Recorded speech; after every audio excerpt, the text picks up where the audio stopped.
Ini cerita perjalanan menuju Jogja. Ternyata awan di atas sangat indahnya, luar biasa. Apa kalian tahu kenapa terbentuk awas seperti ini? Sangat bagus. Yang tahu komen aja. Gratis kok. Kamu penasaran nggak? Awan itu geraknya kemana ya? Simak artikel berikut untuk mengetahui asal mula, jenis, pengelompokan, dan gerak awan.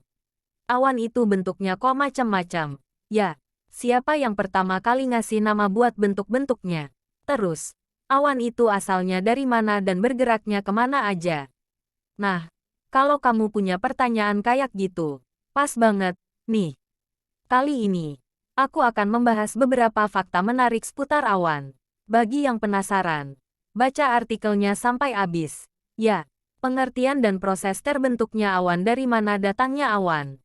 Oke, kita pahami dulu pengertian awan itu sendiri. Awan merupakan kumpulan tetes air atau kristal es yang melayang di atmosfer. Pertanyaannya, kenapa tetes air tersebut bisa menggantung di udara dan menjadi awan?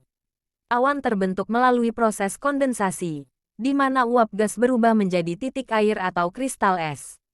Nah, kondensasi ini bisa muncul dengan 3 cara, yaitu dengan pemanasan intensif, penghalang fisik, dan front. Kita bahas satu persatu ya. 1. Pemanasan intensif. Ketika suhu di suatu tempat cenderung panas, maka tekanan udara menjadi rendah. Air menguap dan kondensasi terjadi dengan cepat. 2. Penghalang fisik. Ketika udara bertemu dengan benda fisik, seperti gunung, maka uap udara akan naik dan mendingin, kemudian membentuk awan.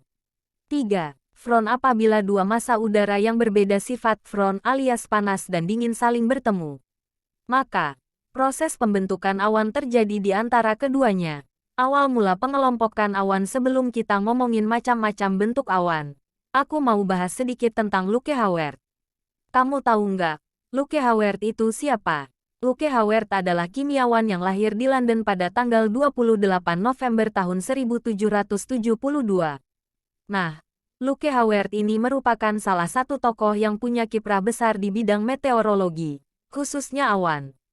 Walaupun profesinya berhubungan dengan kimia, tetapi dari kecil dia sudah mengagumi dan memperhatikan awan yang ada di langit. Dari pengamatannya, Luke menyimpulkan dari sekian banyak bentuk awan, secara umum semuanya berasal dari 3 bentuk dasar. Loh, bentuk dasar ini diberi nama cirrus yang artinya serat atau rambut, cumulus yang artinya tumpukan, dan stratus yang artinya lembaran atau lapisan. Bentuk dasar awan 1. Stratus berasal dari bahasa Yunani yang artinya lapisan. Persebarannya merata secara horizontal dan berlapis, sehingga kita sulit membedakan mana langit dan mana awan. 2. Cumulus. Dalam bahasa Yunani, cumulus artinya bertumpuk. Sesuai dengan namanya, awan cumulus berbentuk gumpalan kapas yang menumpuk. Pergerakan awan ini dapat terjadi secara vertikal.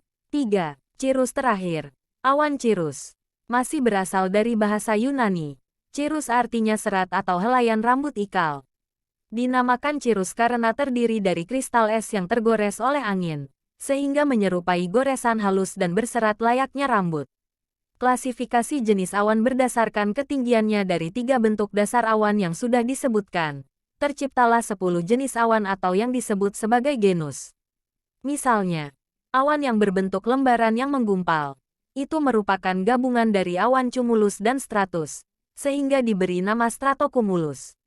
Pada tahun 1894, Komisi Cuaca Internasional mengklasifikasikan jenis awan menjadi 4 kelompok, yakni awan rendah, awan sedang, awan tinggi, dan awan vertikal. Contohnya dapat kamu lihat pada gambar berikut ini. Baca juga, kenapa kita mengalami dehavu. 1. Awan rendah adalah awan yang memiliki ketinggian kurang dari 2 km dari permukaan tanah. Terbagi menjadi stratus, nimbostratus, dan stratocumulus. Awan stratus set. Bentuk awan stratus yaitu berlapis-lapis seperti kabut tipis. Bisa ditemukan di mana saja dengan komposisi berupa kumpulan tetes air. Stratus menjadi pertanda cuaca cerah, tetapi dapat berpotensi gerimis. Awan nimbostratus. Nimbus ens. Dalam bahasa Yunani, nimbus berarti menimbulkan hujan. Awan ini berwarna abu-abu gelap dan terlihat basah. Kalau kamu bertemu dengan awan nimbostratus, Tandanya akan turun hujan atau salju tebal dalam jangka waktu yang lama. Awan stratocumulus SEC. Awan rendah yang terakhir yaitu stratocumulus yang terdiri dari kumpulan tetesan air. Bentuknya bergumpal dan bisa menyebabkan hujan ringan atau terkadang salju. 2. Awan tengah atau sedang adalah awan yang memiliki ketinggian 2-6 km dari permukaan tanah. Terbagi menjadi altostratus dan altocumulus. Altostratus AS. Sekilas, awan ini bentuknya seperti pita. Komposisinya berupa tetesan air dan kristal es.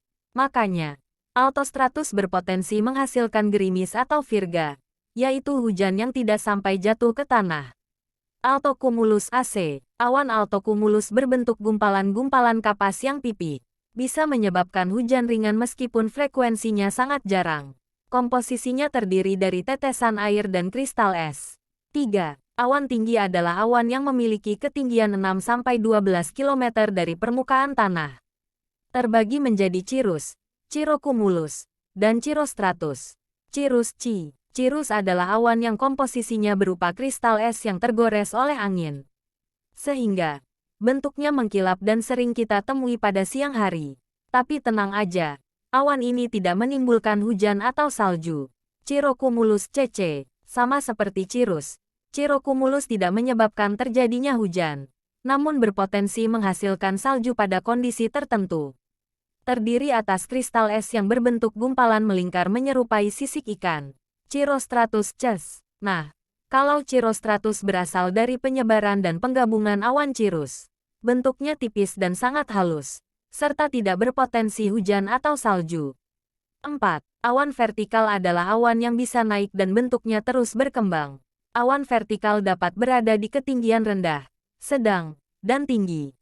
Cumulus CU. Awan yang bergerak secara vertikal berbentuk kubah atau menyerupai bunga kol dengan lengkungan bulat. Awan cumulus muncul pada pagi hari dan menghilang sebelum malam tiba. Awan ini tidak menimbulkan hujan. Cumulonimbus CB. Awan cumulonimbus merupakan hasil perkembangan dari awan cumulus.